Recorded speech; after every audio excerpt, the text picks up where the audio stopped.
What is going on, everyone? My name is Andy. Welcome back to another FPL video. In this one, it's the FPL Gameweek 37 preview. Lots of topics to go through, a lot around differentials, Man City players, and Jota replacements in particular. I'm also doing the best FPL captaincy discussion in this as well, because there won't be enough time for a separate captaincy video, because team selection will be out tomorrow morning. So I'm going to try and fit it all in this Gameweek preview video. So if you do enjoy it, please do give it a like, hit subscribe if you're new around here, and let's jump into the first topic. Okay, so let's start off with Jota replacements. Quite a big talking point because obviously we didn't find out before the deadline that he was injured for the rest of the season, but he has to be sold or replaced for most people. Some people will have a good squad that they can just bench him, which is fair enough, but in this one we're talking specifically about replacements, and I've put 6 on the screen, but to be honest, there probably is a few more players that you could go to. I kind of capped it at Greenwood's price because I've seen a lot of people thinking about Jota to Greenwood.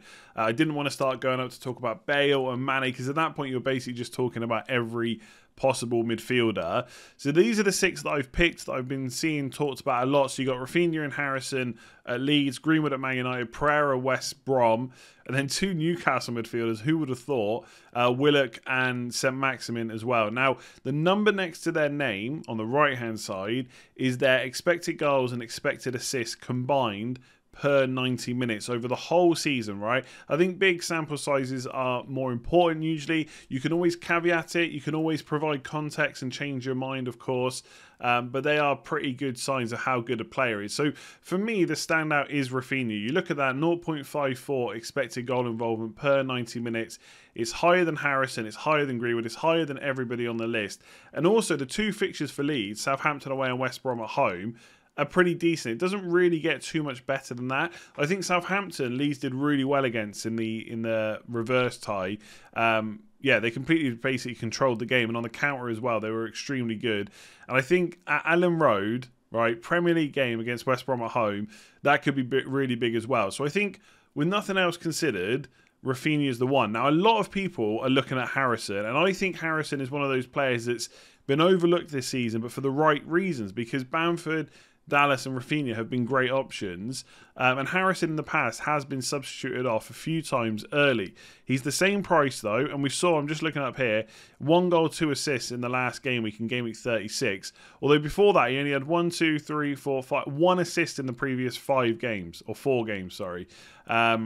So he's been okay. He's been pretty decent. It's worth saying those 4 games were Liverpool, Man United, Brighton and Spurs, by the way. So pretty tricky. Before that, it was 1 goal, 1 assist against Sheffield United, 1 assist against Fulham. So he is a decent option. The only argument that I could make right now for Harrison over Rafinha is that Rafinha is only just back from injury. But on the flip side of that, right, if I'm playing devil's advocate with myself here, he came on for 32 minutes and then he got a start and he played 80 minutes. So in the next game, there's every chance he plays another 70, 80, 90 minutes. And then he definitely starts the last day of the season as well. So with Rafinha and even Bamford, to be honest, I don't really see an issue with starts. It's just minutes. And I don't think anyone can sit here and just say, well, Harrison will definitely play 90 and Rafinha won't. So I don't think that's the case. There's every chance that, you know, Harrison could go off earlier next time. So I think, yeah, same price, I'd go for Rafinha every time. Unless you're genuinely concerned about minutes and the fact he's just back from injury, then you go Harrison. But I think it's very easy to say Rafinha looked rusty, Harrison was great, therefore I'll go Harrison. For me, it's a bit of a knee-jerk. Barely anyone has talked about Harrison before this week, and now all of a sudden he's the one to bring in. I'm still saying Rafinha for me. With Greenwood, with Man United, I think there's going to be a lot of rotation in game week 38, which is Wolves away. Now, I've spoken about this a lot kind of this week and last week on streams and stuff, so I won't go into massive amounts of detail, but I don't think as it stands, Greenwood is in our 11 to start the Europa League final. Therefore, I think he's got a better chance of starting Wolves. The Fulham game then all comes down to Pogba. Where does Solskjaer put Pogba? Does he put him in the pivot, in which case Greenwood starts, or does he put him on the left, in which case I don't think Greenwood starts? Because if Rashford doesn't play, then that means he's going to miss Fulham and Wolves, I would assume, then play the Europa League final, which could happen. But Man United, the difference between them and City is Man United still need points, right? If they get this win against Fulham, you can fully rotate against Wolves. Second place is wrapped up. You get a whole week off before the final. Happy days. So I do think there's slight concerns over whether Greenwood starts this Fulham game. My gut instinct is he will, and he'll play Pogba in the double pivot, but I don't know for sure. So if you're thinking about Greenwood, I would try and wait until we get as much team news as possible. But I do think he's probably one of the most likely players to play both games. So I know it's a little bit counterintuitive. Here I am saying he's a bit of a worry for Fulham, but also that if he does play that, he's got a very good chance of playing Wolves, because I don't think he starts in the final. But if he does play, I like him. 0.44 expected goal involvement. Most of that's from goal threat as well, which is what you want more than assists, right? It's just worth more points. Elsewhere, just really quickly, Pereira 0.33 is decent enough. He's on all set pieces. He takes free kicks, takes some corners as well, I believe, and penalties too. West Ham at home, Leeds away. They're pretty decent fixtures. I don't mind Pereira, but I'd rather have one of the Leeds boys. And if you've not got Bamford and you've already got Rafinha, I think Harrison double up is not a bad ploy, to be honest. I think even better than Pereira. And then Willock and St Maximin, look, they're okay. The fixtures are good. My only thing with Newcastle is I think they've done a lot of counter-attacking recently, especially if I think get the game against Leicester in particular. A lot of counter-attacks in that game, which is how they scored so many goals. Are they going to get to do that against Sheffield United and Fulham away? I'm not sure they are. So I think there's a lot of better options than the Newcastle attackers. The fixtures are good though, so if you do want to take a punt, they are massive differentials. And obviously Willock at 4.7 million might give you the option of going for someone or spending that extra money somewhere else basically over this week or next. So I'm not completely writing them off because they've got the best fixtures, but I do prefer the Leeds boys. Elsewhere, look, there are some players that I haven't put on the list. Chelsea options, for example. Mount, Havertz, if you've got a bit of extra money. They play Leicester at home and Villa away. I don't know if there's many goals in that Leicester game, to be honest. So it all comes down to the Villa one. And then it's difficult to know who's going to play both games. Mount probably will. But at 7.3 million, again, I'd rather have Rafinha, Harrison, Greenwood. Just hope that Greenwood plays that Fulham game. So I'm kind of counting against them. The only other players are Man City players, which I'm going to talk about in just a second. But for me, top targets should be Leeds. Greenwood, if he starts, if we get confirmation, is going to be great for Fulham. Elsewhere, I just think they're just a bit too punty for me. I prefer the top options, to be honest. So I think what a lot of people want for the last couple of weeks are differentials. And we're going to talk about some in a minute. But in this particular part, we're going to talk about Man City players, because obviously there was a lot of shock last week or in game week 36, when there were so many changes made. To be honest, because Mahrez and Foden, etc., got rested against Chelsea, I really thought they were going to play that Newcastle game, and it just didn't happen. Luckily for some people, they got kind of wind of that before the deadline, but for other people, it kind of really sucks. The good news is, I think if they didn't play last week, they've got to play this week, right? But this is really interesting. So these are two tweets, and it's part of a thread, right? You can go and follow Anna. I've put the Twitter link there, Anna_Woodbury. And she is someone that does a lot of different stuff. But one of the things that's key for FPL managers is talk about rotation and stuff like that. So she's done some research into how Pep has managed previous Champions League final squads, right?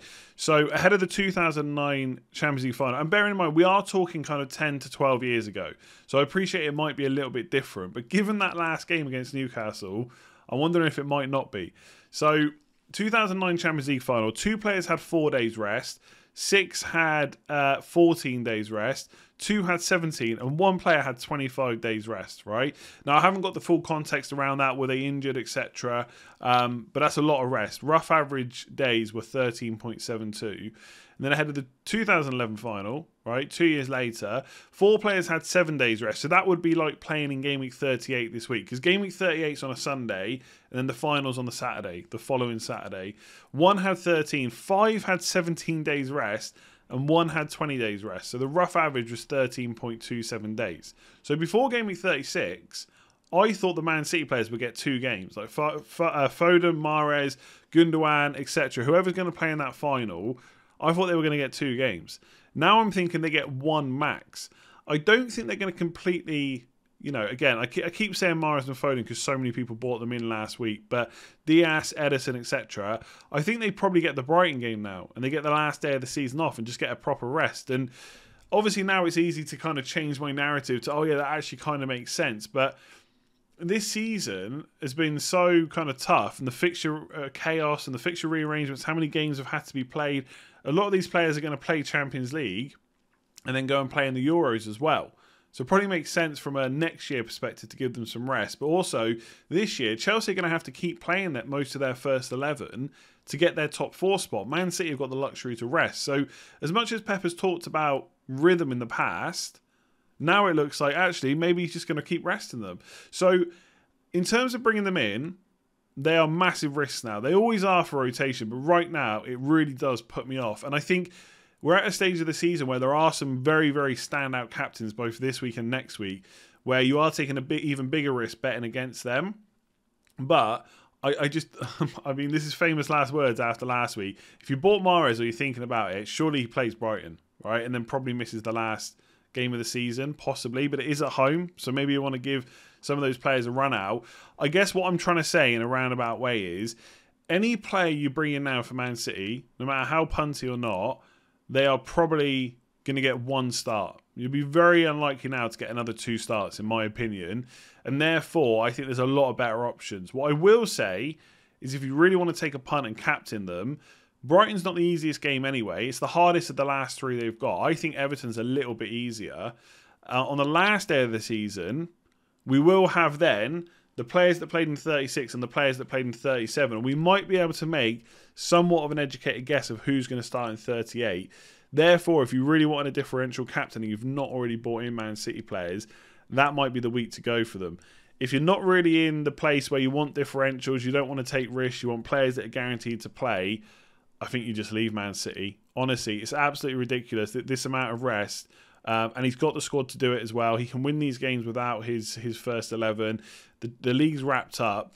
I don't think they're going to be worried about going into the final without having won. They're probably going to win anyway. So, yeah, I'd be massively put off. If you've got them, you keep for this week, I think. And maybe players like Torres and Sterling are differentials for the last week. But let's see who plays in 37. For this week, I would probably be avoiding. Okay, so a lot of people ask me for differentials.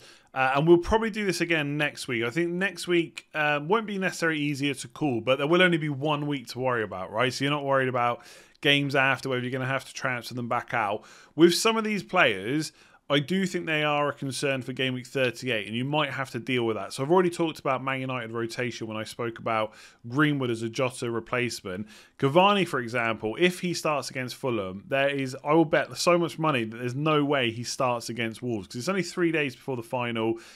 The final is much more important. You get the win against Fulham, you get second place guaranteed, you start your first 11 against Villarreal, you forget about Wolves away. Therefore, I think Cavani really is only a punt for Fulham at home. But what I've tried to select here, outside of maybe Joelinton, is players that have got good pedigree. We've seen them get big scores before, or they've got great underlying stats, and obviously their ownership is low. So Cavani is 1.24%. Now, the number next to them on the right, again, like I said earlier, is their expected goals and expected assists together per 90 minutes, right? Now, Cavani's is really good at 0.67, the highest on this list, but he doesn't play 90 minutes that often, and if we're 2-0 up, 3-0 up, whatever it might be against Fulham, he'll get hooked around 70 to 80 minutes easy. So you can probably lower that number a bit, but he is still a great option. And all the ownership numbers are from Live FPL, and they're top 10k ownership as of Game Week 36. So some of these numbers will rise before 37, but I wouldn't expect big rises, right? Cavani's not going to suddenly be 50% owned in the top 10k. Mane's not going to suddenly be 80% or whatever. And I use top 10k as a good barometer for active players. If you go look for overall ownership, you've got lots of dead teams that just aren't making transfers, that have just held on to players. So I like Cavani, and I kind of like Rashford, although I'll say his numbers aren't that encouraging. They could be better, I think. And so again, for a low ownership player, if you need a midfielder, I like him against Fulham. I like anyone that starts for Man United, basically. But Cavani's probably the one that I would go for instead. With Bale, the thing I like about him is you probably get 2 starts. I still don't know if there's many points in the Leicester away game, but for Villa at home, that's a good fixture. Grealish isn't getting starts at the moment. As a Martinez owner, I know the lack of clean sheets there keep him. So I do like Bale. Maybe as an addition to Son or Kane, but that's probably a little bit too much Spurs for me. But if you didn't have Son or Kane and you wanted to double up, or even just get one in, and you haven't got any at the moment, Bale could be a differential. And obviously, these kind of players, I mean, some of them are just good anyway. Like Mane, I think, is just a good option, whether you're talking differential or not.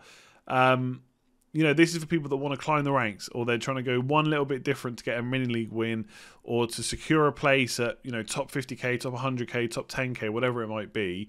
Not necessarily, you know, there might, like, if Salah was up against some of these players, I'd pick Salah over pretty much every single one, right? But he's not a differential. We all know how good he is already. Mane, like I said, is someone I really like. 1.96% is really low. Most people, I think, are going to find it very difficult to get to Mane because of his price. But with Jota injured, that makes Mane, Firmino, Salah almost guaranteed to start the next 2 games. So you're getting almost 180 minutes, you would say. Obviously, if the game's wrapped up against Burnley, maybe they get early subs. But you're getting close to 180 minutes for Burnley away, who are really not a good defence. Leeds just put 4 past them. Peacock Farrell could still be in goal. And then Crystal Palace at home. Last game at Anfield to try and secure top 4. That could be big, right? So I really like Mane as a differential. Joelinton's owned by 0% of players in the top 10k apparently. Wilson's injured now. Surely he's going to start. He's on penalties as well. And apparently it was his decision to give Willock that second one. I'm not quite sure he had much of a choice in that. But Sheffield United at home and Fulham away is pretty decent. Obviously, I spoke about the midfielders. I don't think these games are going to be open where Newcastle get to counter. But Joelinton as a striker punt, if we're talking kind of scraping the barrel, not a bad option. The other one's Saka as a cheap player. I think Crystal Palace away is okay. Brighton at home is maybe a little bit tougher. But again, he's someone quite cheap. You could target Arsenal, Aubameyang, Martinelli. There's lots of choices. It's just trying to get someone that plays twice. But I think Saka is on that list to play both games. Maybe play for his place in the England squad as well. So quite a few differentials. I'm sure there's more that you've thought of that maybe I've missed. So please do let me know in the comments below. But Cavani in particular, if we get word that he's definitely starting that Fulham game, which I think he will, and Mane and Bale are probably top 3 on my list. I think they look really good. Really low ownership that I don't think is going to increase that much. So before we talk about captaincy, just going to quickly talk about some of the other Q&A questions in a little bit less detail, I guess, but just give you my opinion. So yes, Bamford minutes are now a concern, I would say. He might come off a little bit earlier than we'd hoped. I don't think we're going to see him get to 90 minutes often in either of the last 2 games. But I've spoken to a lot of Leeds fans and they all think he's going to start both games. So hopefully he can get to 60 minutes. Hopefully he can do some damage there. If I had him, which I do, I won't be selling. But would I go for maybe Antonio instead of him now? Possibly, yeah. He will probably get a few less minutes, but he plays for a very attacking team that can get goals from anywhere. So I still like him as an option. Best goalkeeper for 37-38. You've probably got Dubravka, Sheffield United at home, Fulham away, or Meslier, who's got, I think it's Southampton, then West Brom. Southampton away, then West Brom at home. They're probably your 2 best options at this point. Ederson, is he going to get another bench? And I don't know, but it'll probably be enough to put me off. So I'd probably go for those 2 again. Let me know if you've got a different opinion below. I mean, Fabianski is an option too, if you're not already tripled up on West Ham. Their fixtures for the last 2 are pretty decent as well. They got West Brom, then Southampton. Should we prioritise home fixtures? So obviously for the last 2 game weeks, if you're playing at home, you can get fans in. So I do think there'll be some boost. I don't know if it would massively make me change my opinion of a player. Like if I was never thinking about a player because I didn't think they were very good, but now they're playing in front of fans, that's not going to change my mind. If you're, I don't know, Salah versus Kane captaincy, for example, if you can't decide between the 2, then maybe you just let home fans win it, something like that.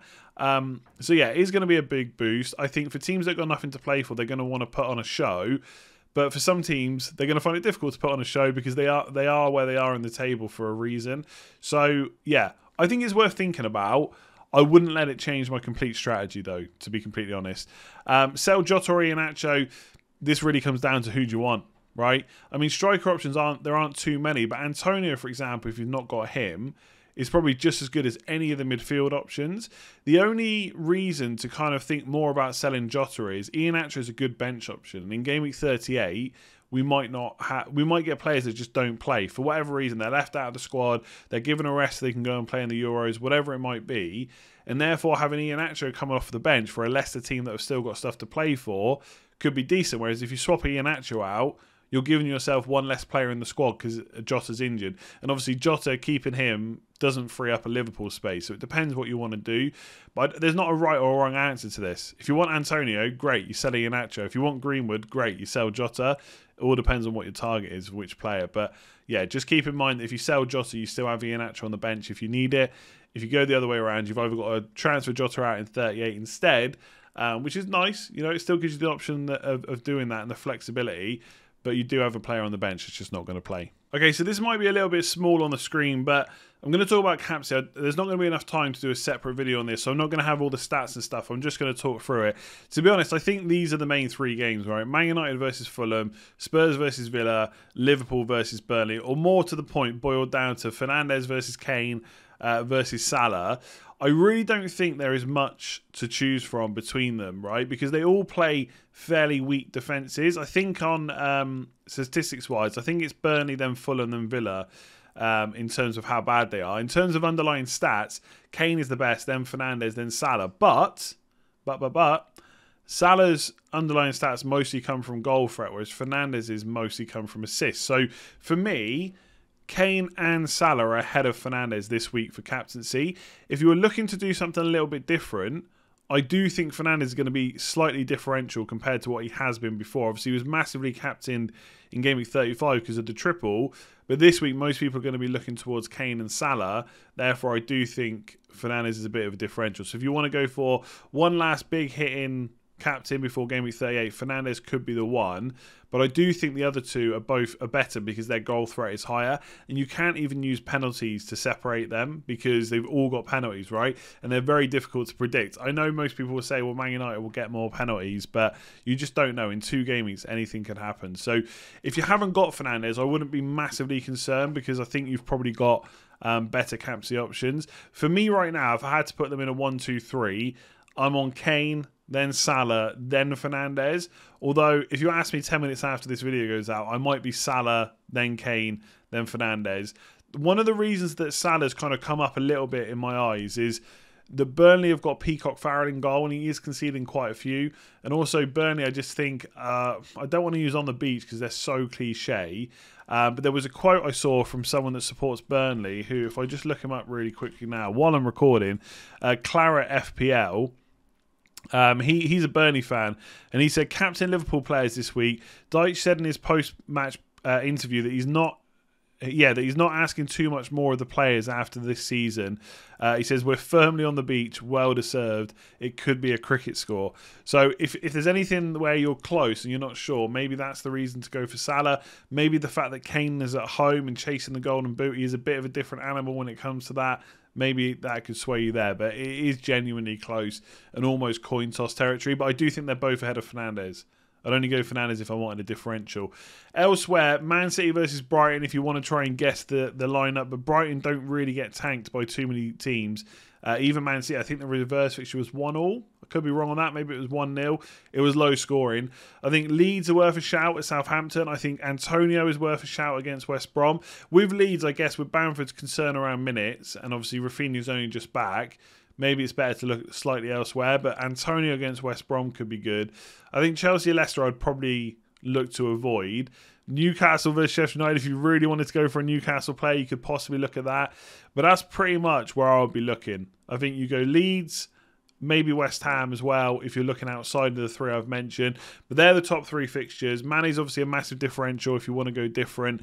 But Salah, Kane and Fernandes are the ones for me. I'm saying Kane, Salah, Fernandes, but that could change. Let me know below who you're captaining. So there we go, that is it for this one. Thank you very much for watching. Please do give it a like, hit subscribe if you're new around here. Still plenty more content to come before the season's over, and then in pre-season, over the summer next year. There's loads and loads to come. So hit that subscribe button and the notification bell. Like I said, I fit captaincy in this just because there wasn't time to do another video. This will go out on Monday evening, and then probably 9 or 10 a.m. In the morning I'll have team selection once I've had a think about my transfers. There's like 5 different potential transfers I could do, and then I'll do a deadline stream ahead of the deadline, which is I think it's at 4:30. Yeah, 4:30 UK time on Tuesday. So it's a little bit earlier than normal, so make sure to check that out. If you haven't checked out Patreon, there is a link in the description below. Thank you to everybody that has signed up. It's been much appreciated, all your support this season, and hopefully going into next season as well. I'll leave that video there. Hit that like button, hit subscribe, and I will see you again soon.